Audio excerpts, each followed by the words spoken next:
Le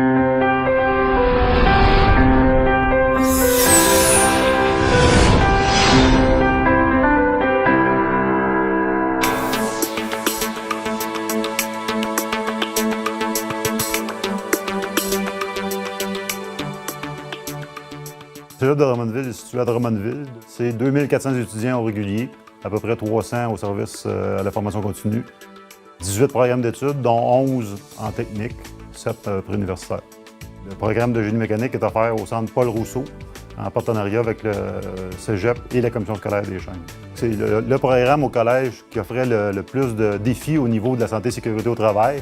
On a quand même d'autres programmes comme art visuel où il y a des équipements machines, mais vraiment en génie mécanique, c'est là qu'il y avait le plus, pas de problématiques, je dirais que c'est là que le challenge était le plus grand. Le projet consiste surtout à sensibiliser les étudiants et les étudiantes à porter leurs équipements de sécurité, leurs lunettes, leurs bottes, et s'assurer que tout est fait dans tous les cours. En fait, au départ, nos étudiants, quand ils arrivent ici, ils ont des cours à faire en atelier, mais ils ont aussi des cours à faire en salle de classe, des cours de conception sur ordinateur. Et dans ces cours-là, ils n'ont pas besoin d'avoir des règles de sécurité, ils n'ont pas besoin des ports d'équipements sécuritaires. Donc, à ce moment-là, quand ils arrivaient dans les cours d'atelier, des fois, ils oubliaient de les porter parce qu'ils pensaient que c'était seulement pédagogique. Puis ils ne se rendaient pas compte qu'il y avait toujours une possibilité d'une projection de pièces, d'avoir des copeaux, même s'ils ne sont pas eux-mêmes en train de travailler sur la machine puis que c'est leur collègue qui est à côté qui le fait, ils doivent toujours porter leurs équipements de sécurité. Puis on passait notre temps à être obligé de leur rappeler. Là, ce qu'on vise avec le projet, c'est que l'étudiant il pense par lui-même, qu'il rentre à l'intérieur de l'atelier, même s'il ne s'en va pas travailler, qu'il utilise les équipements de sécurité puis qu'il porte ses lunettes et ses souliers de travail. Avant, les étudiants, ils ne prenaient pas conscience du danger que les machines représentaient dans l'atelier.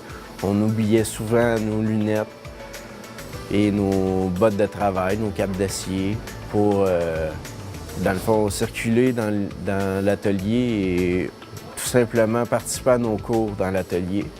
En fait, ce qu'on vise, c'est que l'étudiant, tout au long de sa formation, pendant ses 3 années au collège, puisse avoir des cours qui vont être portés sur la santé-sécurité, puis qui va être évalué sur la partie santé-sécurité dans le volet de ce cours-là.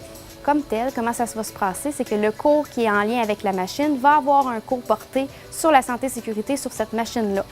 L'étudiant va apprendre comment utiliser les gardes de sécurité puis comment travailler de façon sécuritaire. En plus de ça, il va y avoir une évaluation en lien avec ce bloc de cours-là. À la suite de ça, on s'attend à ce que l'étudiant arrive dans l'atelier puis utilise ses équipements de protection individuelle. Si l'étudiant est pris en train de travailler sans ses équipements de protection individuelle, il va avoir des interventions inscrites à son dossier, puis des mesures vont être mises en place pour que ça ne se reproduise plus. On va avoir déjà un pré-concept de sécurité sur les machines. Il n'y a pas une shop qui va être pareille, mais on va avoir déjà notre bonne base que s'il y a un garde, s'il y a un moyen de sécurité sur la machine, il faut la connaître, savoir bien l'utiliser aussi. Le département accorde une grande importance à la santé et sécurité au travail, alors je dirais qu'on peut être assez fiers du déroulement et du travail d'équipe qui est fait sur ce projet-là.